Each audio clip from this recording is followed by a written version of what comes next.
So right now we have a equals 76, a equals 34, and b equals 21. The main important thing I know I can apply the law of sines is because I have a, Kevin, do you remember? How do I know I can use the law of sines with this? There's something that's really important that tells me that the law of sines would be my preferred method to use. Yes? Well, that's going to be an acute angle because it's less than 90. But there's something related with the side and the angle. The ratio. If you guys can remember, look for ratios of the same angle with its side. As long as you can create a ratio, right, then you know you can apply the law of sine. So I'll draw a picture because I like to kind of visualize what this will be.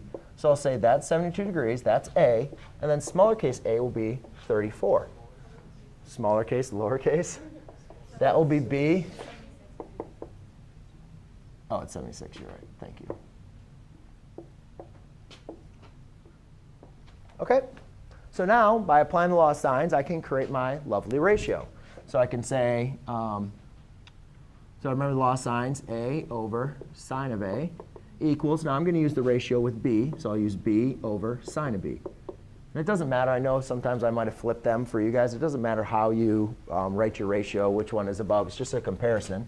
So therefore, in this case, I have 34 over the sine of 76 degrees equals 21 over the sine of b. All right? So again, now to solve this, we have to go and apply cross multiplication, which I'm working on with my geometry students right now. So we go ahead and cross multiply. And then we solve for b. All right? I'm going to kind of make this a little bit quick. When I solve for b, if you have problems or you don't understand where I got to this point, please ask me, and I'll be more than happy to elaborate.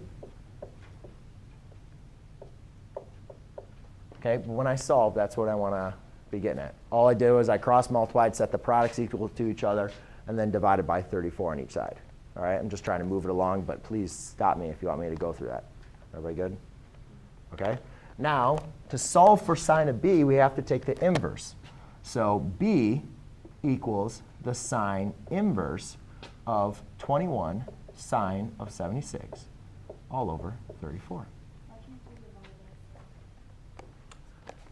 You mean to solve for like b? Because sine is not multiplying by b. Right? Think about it this way. If I say the sine of 30 degrees, you're not multiplying sine times 30. Sine is a function, right? So what is the sine of 30 degrees? The sine of 30 degrees is equal to 1/2. We don't get that by multiplying 30 degrees by sine. We get that because taking the sine of 30 degrees, which we said represents the ratio of the angles of the triangle, equals 1/2. So we're not multiplying sine. This is the sine of 30 degrees. So just remember it's a function of the value. That's what sine, cosine, tangent, they're functions. So, and they're dealing with the ratio of your side lengths of a triangle. So when I have this, I need to use the inverse function. So then simply what I'll do is I'll just take 21 times the sine of 76, make sure I'm in degree form, divide it by 34, and then I'll take the inverse sine of my answer, and I get 36.81.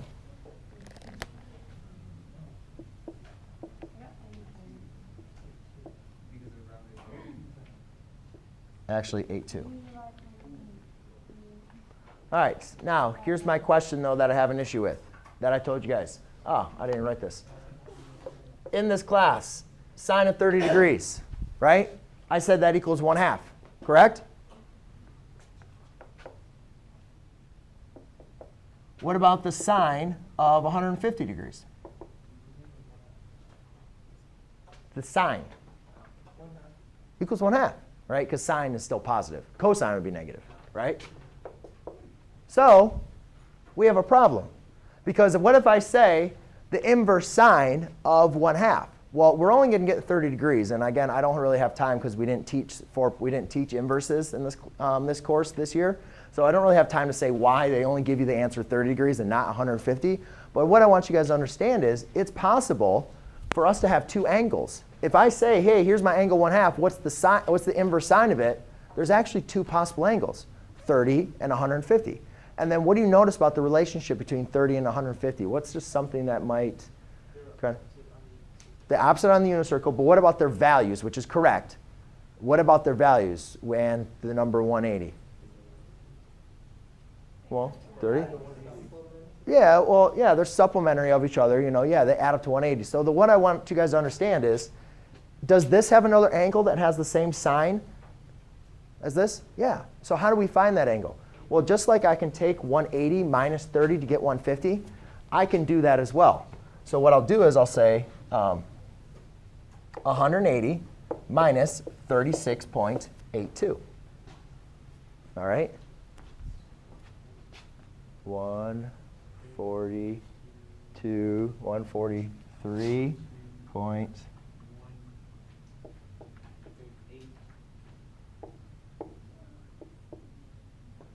Right? I'm assuming if I do all my math correct.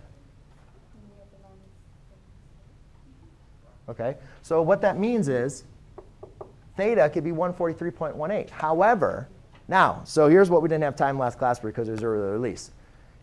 This could be a possible angle, right? This could be our second angle. So it's possible, guys, when you're doing law of sines, that you have a case where there's two different triangles. However, is it possible for our angle to be 143 in this triangle? No. The reason being is because 143 plus 76 is over the 180, right? However, I'm going to tell you right now, there are cases where, let's say instead of 76, this is like 26. Then, is it possible for that to be an angle? Yeah. And is it possible for that to be an angle? Yes. So guess what? You have to solve both of them. So you'd have to do it twice. All right?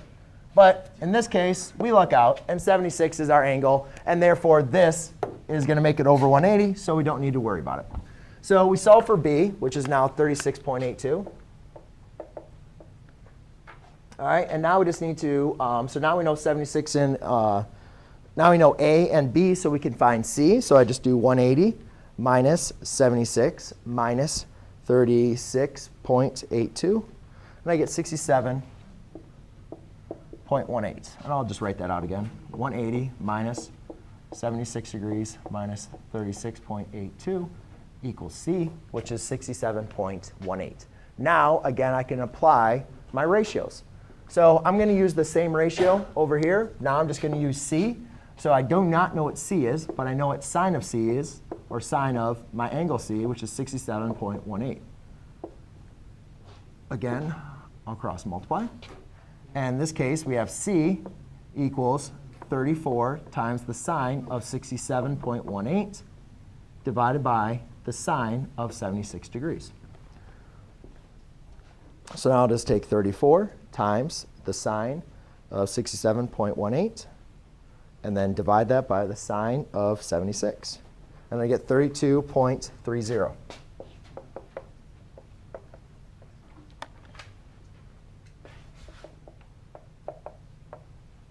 And there you go. All right. So you guys can give yourself a MAT or H, depending on how you